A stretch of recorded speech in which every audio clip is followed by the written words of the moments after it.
Servius primum censum instituit, et populum in classes pro opibus descripsit. Okay, subject here, primum censum, direct object, noun, adjective pair.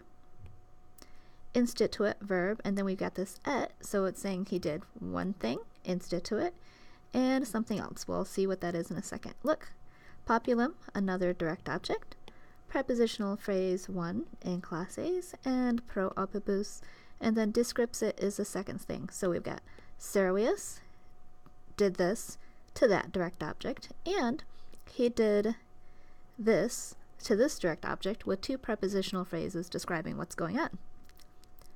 Ex censu postea officia belli pacisque tributa sunt. Wow, prepositional phrases all over the place. One there, and then we've got officia, which is, well, it's neuter, so it's either nominative or accusative plural. Hold that thought and we'll find out.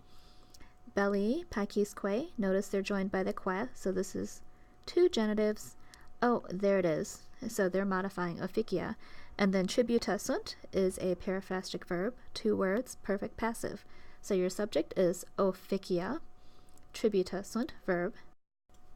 Ad multitudinem crescentem, duo cales, quirinales, womenalesque ad urbem additi sunt. Okay, this isn't so bad. Prepositional phrase, notice it starts at the ad. The object, of course, is multitudinem, but it has a participle, an NT participle modifying it, so this whole thing is your phrase. Duo cales, there's your subject, two hills, and they're named the Quirinal Hill and the Viminal Hill, Hill 1 and Hill 2. Prepositional phrase here, and then look, another perfect passive verb, additi sunt. Lots of two-part verbs going on here. So again, we've got two hills, these two hills, and then there is your verb with a bunch of prepositional phrases in between. Imperium quoque hoc concilio auctum est. Okay, imperium. Oh, you gotta love those pesky neuter nouns, nominative or accusative. We don't know. We have to hold that thought and go find out later. Quoque, boring also. Oh, that's so stage 2. Hoc concilio, noun adjective pair, demonstrative adjective modifying concilio. And then here's our verb, the third two-part verb in a row, auctum est. And that, of course, tells us that imperium must be nominative. How do we know? Well, auctum est is passive, kind of hard to have a direct object with a passive verb. And then, of course, the um matches imperium, so that's why. So it says, imperium auctum est, hoc concilio. Ablative with something passive is usually translated by. Vanum erat nobili Dianae Ephesiae, quod communiter ad civitatibus Asiae factum esse dicebatur. Okay, fanum, that is another word for a templum. What kind of a templum are we talking about? A noble templum. And a temple of this goddess, or for this goddess, and Ephesiae locative, talking about where it's located, the temple of Diana at Ephesus. And then we have a relative clause, starting with quod, and of course quod is neuter, so it must be pointing to the fanum over here. So it starts here, and we're going to see where it goes. But before we get there, adverb, prepositional phrase, because you are all experts. So by the citizens, which citizens? The citizens of Asia. Oh, here it is, factum esse, another two-part verb. Notice this is infinitive, perfect infinitive. And then dicebatur is the big main verb, and that completes this. So there was a famous or noble temple of Diana at Ephesus, a temple which was said or was being said, and that introduces this indirect statement, which was being said to have been built by all the citizens of Asia together, communitively, like as a group. So there was this rumor that all of Asia got together to build this ginormous, famous temple. Servius, per principes Latinorum, eo consensu civitatum Asiaticarum vehementer laudato, tandem populis Romanis persuasit, ut Romae cum populo Romano fanum Dianae vacarent. Okay, so apparently we've got a serious case of temple envy going on here. Servius, subject, prepositional phrase, Notice it's the chiefs of the Latins right there. Eo consensu. Sneaky, sneaky, sneaky. Eo consensu goes starts here, but this is ablative, and the ending part of this ablative absolute, of course, is laudato. So, with noun participle, with this consensus having been praised a bunch. Which consensus? The consensus of the Asian states. Apparently, everybody thought it was really cool that all of Asia got together to build this wonderful temple, so they were praised for this. Servius, finally, what did he do? I think he's got this temple envy going on. He persuaded, and I'm sure you know that you persuade a dative, the Latin people, and then if you're going to persuade them, you get an indirect command. That's what's going on here with this ut clause. He persuaded them to do what? To, at Rome, with this prepositional phrase, with the Roman people, he persuaded them, oh, there it is, to make their own temple of Diana. So he's saying, look, the Asians can do it, the Romans can too. Yeah, but I bet you the Romans can't use chopsticks. Ea erat confessio, caput rerum Romam esse, de quo totiens certatum erat. Wow, a boring linking sentence, finally. This was a confession or admission, and it introduces an understood indirect statement because you confess or admit something in an accusative infinitive construction. This was a confession that Rome, the head of the world of stuff was Rome. So accusative, genitive, infinitive, and another accusative. The head of the world was Rome.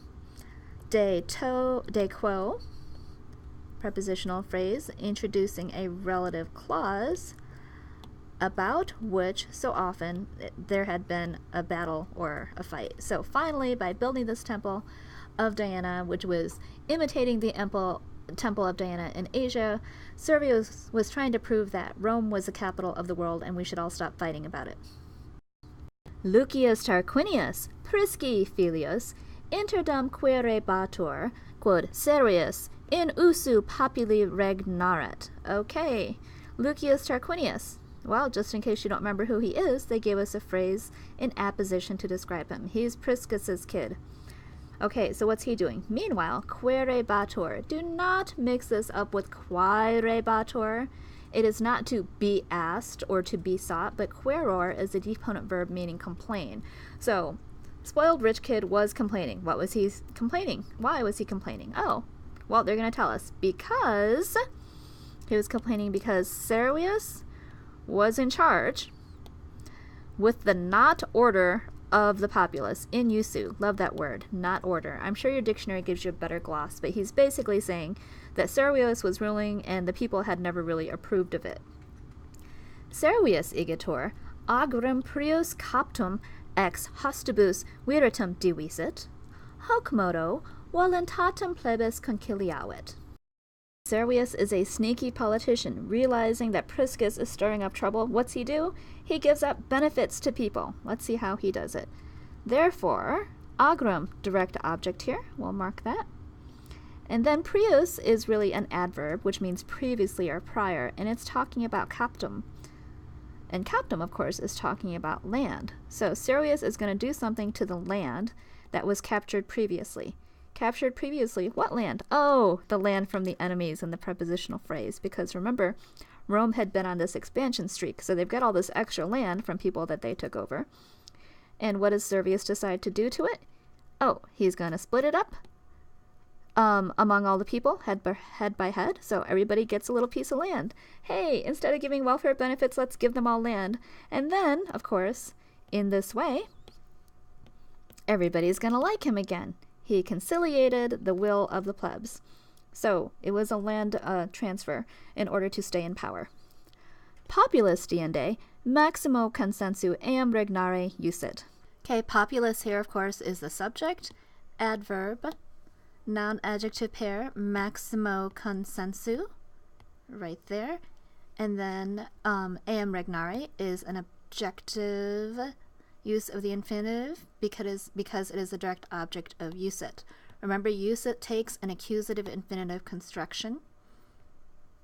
So let's see. The populace then ordered, instead of ordering a pizza or a regular direct object, the populace ordered this accusative infinitive phrase, and am, of course, refers to Servius.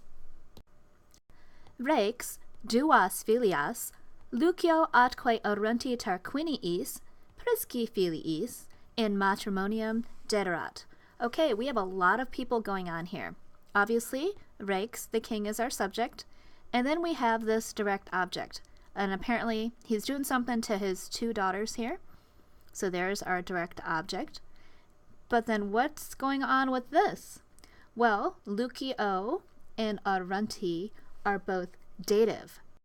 Okay, so if these guys are dative here, and we have this phrase in apposition explaining who they are, so let's see what we have. We have a subject, we have a direct object, his 2 daughters, and then we have this dative about the sons of Tarquinius Priscus. So we're expecting a verb of giving, offering, showing, or telling. The king blanked his daughters to the sons of Tarquinius Priscus. And of course, I bet by now you know what they're going to do. Here's a prepositional phrase. In marriage. Oh, here's a verb, dederat. So this sneaky king, in order to keep power, number 1, he makes the plebs happy by giving them a bunch of land, and number 2, he marries off his 2 daughters to his political rivals / enemies. Not a bad idea, a political marriage. And we have seen this previously in Roman history too. If you remember Aeneas and Lavinia, that was how this whole thing started. Okay, keep going. Mores horum dispares erant. Okay, this is just a simple linking sentence. Mores is our subject, erant is our linking verb, and dispares is our subject complement. So the customs or the attitudes of whom? Of those people. Probably of the 2 daughters and the 2 random sons. So the customs of those people, the personalities of those people were dispares, subject complement, not equal. Notice the root in dispares because par is equal, so dis means they were not equal. And we'll go on and see why. Nam eruns Tarquinius metus erat, Lucius Tarquinius verax et cupitus regni. Okay, so he's going on to describe the 2 sons of Tarquinius Priscus, who of course are now the sons-in-law of Servius. So, son number 1, Aaron's. We've got another linking sentence here. Aaron's Tarquinius was metus, and over in the second half of the sentence, Lucius Tarquinius, son number 2. We don't have a verb here, so we're going to gap it. We're going to borrow the era and put it over here. Lucius Tarquinius was verax et cupidi, or cupidus. And notice whenever you're greedy, you're always greedy of a genitive of the kingdom. So we have son 1 who was metus, and son 2 who was verax et cupidus regni. Okay, so apparently we have a nice guy and a not so nice guy. Now we're going to go on and see what the daughters are like. Duae Tullii etam dispares erant. Notice Tullii, that's because we're talking about the daughters of Servius Tullus, and why give them their own names when they can just be called the girl Tullies? So the 2 girl Tullies, etam, likewise, erant dispares. So we have a similar pattern to what happened up here. He says etam here. What he really means is that not just were they also not like each other, etam likewise, they were different in the same way that the sons-in-laws were different. So one of them was probably nice, and one of them was verax et cupidus regni. All in one word, likewise. Forte, arens verocem in matrimonium duxerat. Forte, don't mix that up with fortis. Forte means by chance. By chance, let's see, arens, who is the nice guy. And then we have this adjective, verocem. So this is actually modifying his understood wife, the daughter of Servius Tullus. By chance, Aaron's married the not nice daughter. So we have the nice guy married to the not nice daughter. Uh-oh. Similitudo colerator Lucius Tarquinium et verocem Tulliam contrahit. Okay, maybe we should draw a diagram because these relationships are getting kind of complicated. So Okay, we're going to draw a diagram to make sure everybody knows who is married to who. So we have Aaron's, who is the nice guy, and he is married to Tulia Ferox, the not nice guy. And that leaves, of course, the other brother, L. Tarquinius, Lucius Tarquinius, and he's married to Tullia II. Tullia II, who is Metis. So we have couple 1 over here and couple 2 over here. All right, now let's see what happens next. Similitudo, well, that's the subject. It's nominative. Celerator quickly, and then we have Lucius Tarquinium et Verocum Tullianum contrahit. Uh-oh. So now we have a direct object that has Lucius Tarquinius and the not nice Tullia. So the similarity in their personalities brought them together. Cum prope continuis caedibus domos vacuas fecissent, iungantur nuptiis. Well, let's see what happens here. First of all, they don't give us an actual subject for this plural verb, so we're going to take the subject to be Tarquinius and evil Tullia over here. Okay, cum. All right, what kind of a cum is this? When, since, because, although, or with? Well, if you look here, I don't really think it's going to be when or with, because there's no ablative person to be going with, and also you have a subjunctive verb. So it's probably going to be when, although, one of those. We don't have a second half of the sentence with the however, so it's probably not although, so it looks like a when. Cum, when, prope is an adverb here. Continuis caedibus, just a boring noun adjective phrase. Domos vacuas, okay, there's your direct object and another accusative, and we have the verb fecissent. So we have a factative sentence here. When they had made the houses empty. And how did they make the houses empty? With successive murders or deaths. Okay, so, well, before we go up to our diagram, we'll finish this sentence. They were joined in marriage. Okay, so if we go back up, the subject of our sentence is Lucius Tarquinius and evil Tullia. So this guy and that girl, they made their houses empty with successive deaths of nice Aaron's and nice Tullia, and then these two got married. Paulatim inde mulier conjugem ad caedem servi excitat. Okay, let's see. Adverb, adverb. There's our subject. There's our direct object. I love the use of the word ad here because that means to or toward. Toward the death or assassination or slaughter of Servius excitat. Oh, what a great daughter.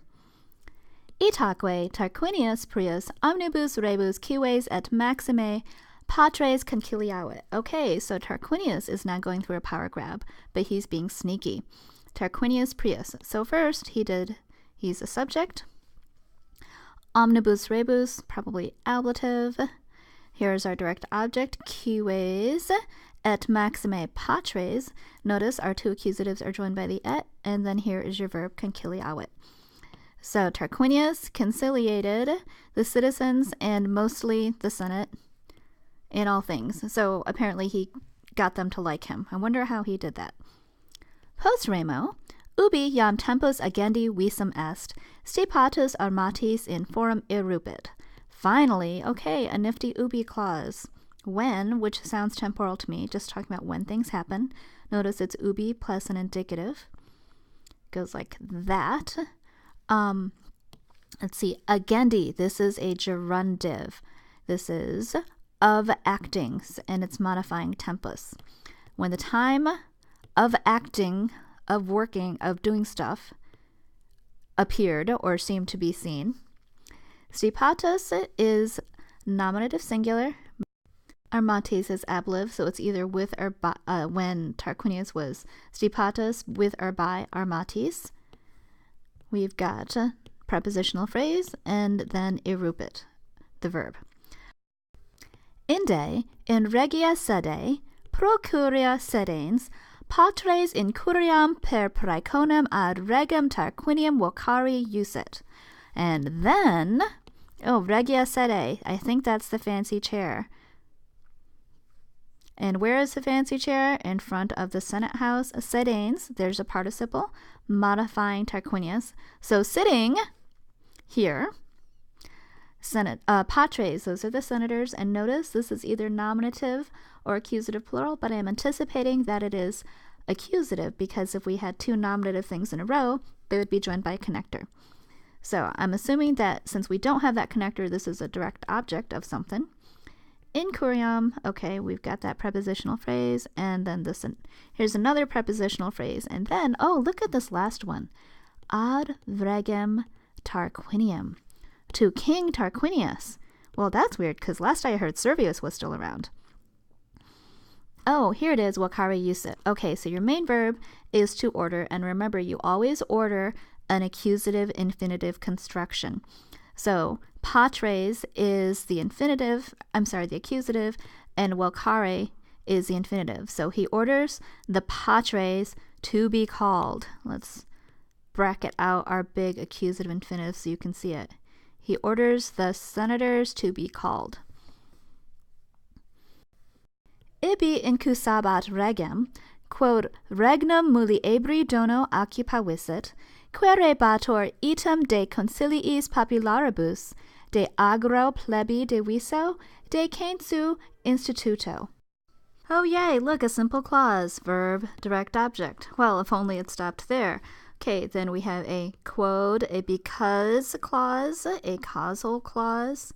Don't get that mixed up with a relative clause because there's no antecedent for quod. Because, and then this is why. Okay, occupavisit, the subject of this is really Servius. Understood? I'll put an S for Servius. Okay, so he was accusing the king because Servius had occupied regnum, and this is dative.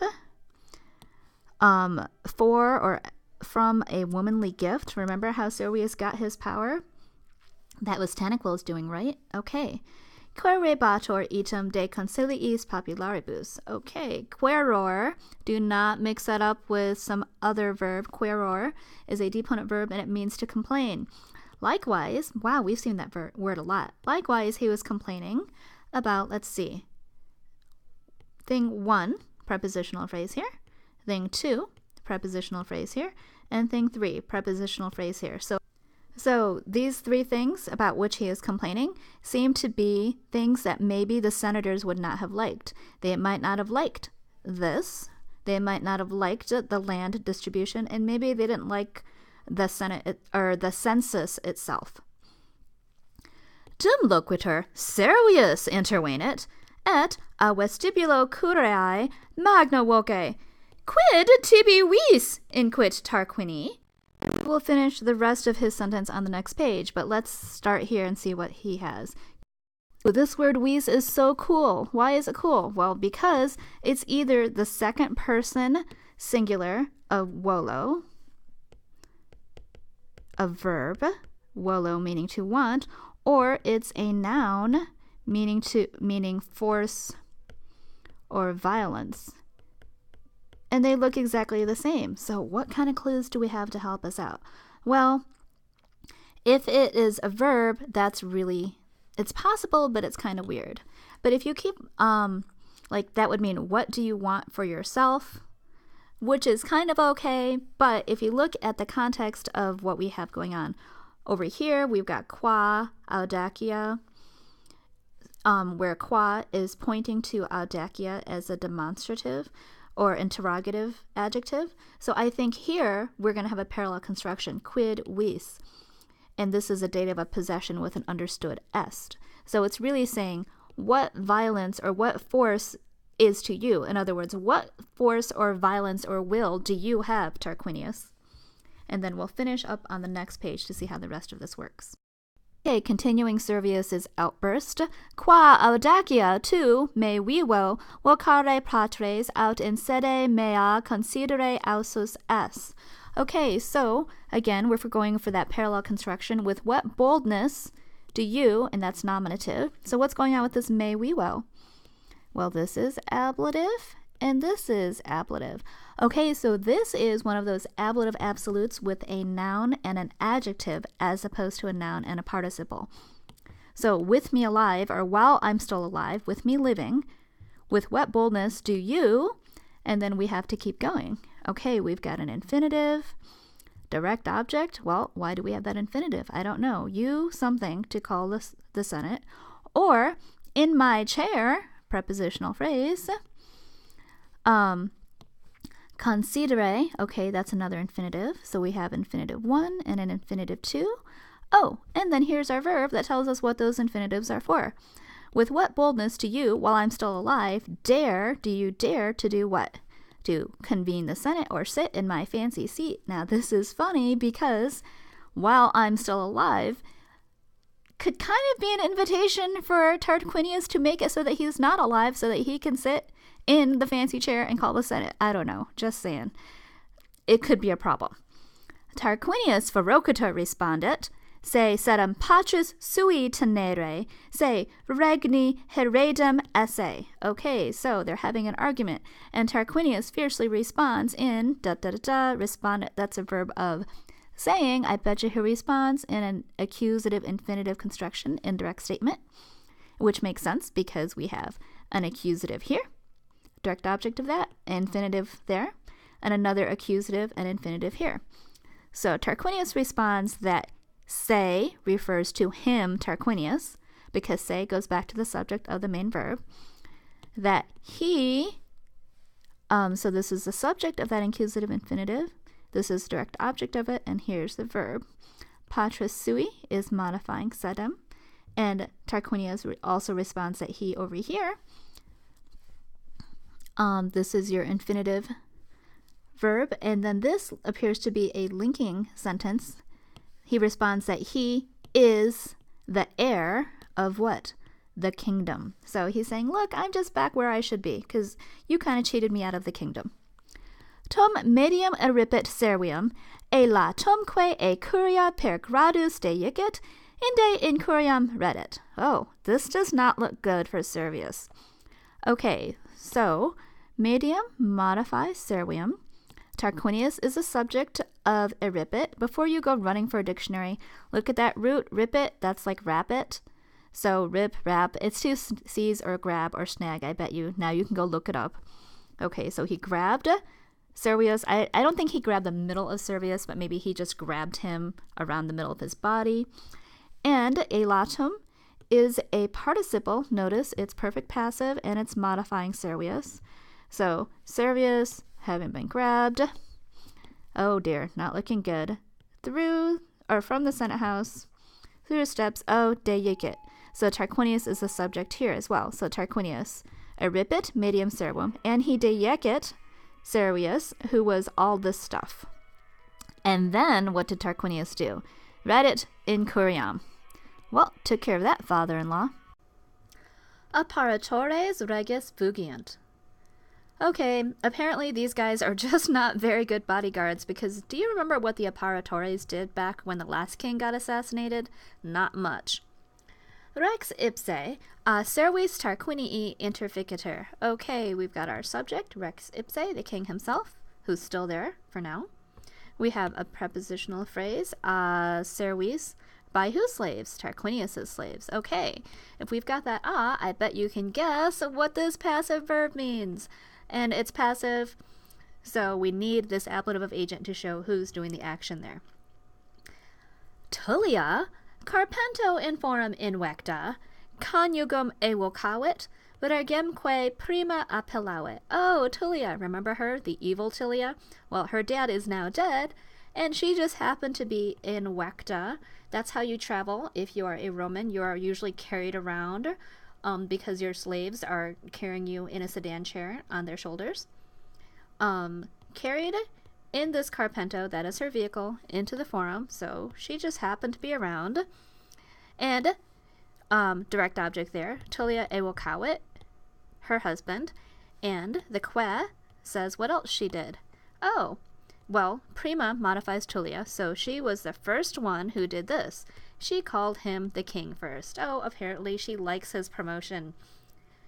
Dum domum reddit, dicater patrum in via jacentem inve nissa, et per corpus carpentem e gissa. Wow, that's kind of hardcore. Okay, while. Oh, look, that's a while clause. So it's talking about when something happens. Sounds temporal to me. While she's going home, she is said. Okay, how can somebody be said? Well, she is said because that's a good way to introduce an indirect statement about someone. They could say, they said that she, or they could make her Tullia the subject. She is said to have whatever the indirect statement is. Okay, so what is she said to have done? There is our indirect statement here. She is said to have, inve nissa, she is said to have found. So there is one infinitive. She is said to have found. What did she find? Patrum in via jacentem. Okay, so here's our direct object inve nissa. Here's a NT participle modifying it. Prepositional phrase, of course. Oh, how delightful. She is said to have found her daddy there, and she is said to have done this other thing after she found him. Egissa, that's to make, do, or drive. She is said to have driven the carpentem per corpus. Not through, well, I guess it could be through the body, maybe over the body, but either way, kind of gross. Okay, continuing on. Hic locus postea sceleratus vocatus est. Aw, and the Romans love to memorialize everything. So here is our subject, hic locus, and it was called sceleratus. Servius Tullius regnavit annos quator et quadraginta.